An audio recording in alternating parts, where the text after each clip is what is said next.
We see people exercising regularly, but not really getting the results they want because primarily they go into a gym and using a bike without necessarily insight into their body, and so they're doing pretty generic workouts, and therefore they don't get results as quickly as they'd like to see. Okay. And that's essentially the problem we want to solve with Revvo. So what are the things that they can do to optimize their workout, which regular bikes that aren't connected don't take into account? So what we're trying to do is make it really easy for them to get insight into their physiology, to measure the fitness profile, the kind of data that an athlete would have access to today, but you'll have to spend a couple $100s to measure that in a sports lab, and it's a complex process. So we're trying to make that really easy to do in a simple stationary setup.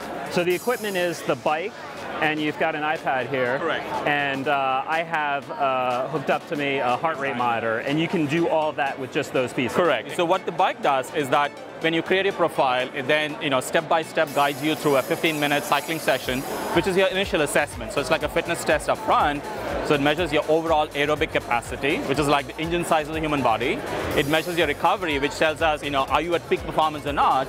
And then measures your lactate threshold, which is the single best predictor of endurance performance. So it measures all of that. A few of the stationary bikes have gone direct to consumer, but you're more of an enterprise play. What's Correct. the idea behind that? Enterprises see the value in, because they're spending a lot of money on, incentivizing employees to be active.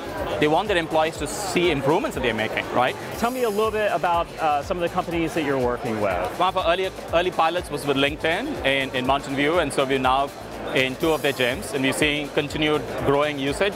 We now actually just started a trial with Hyatt in Boston, and actually we just launched a free trial in the San Francisco Bay Area. So any on-site gym or a fitness center interested in trying this out for 30 days, we're happy to provide this. Excellent. Thank you very much. You're welcome. Good talking to you.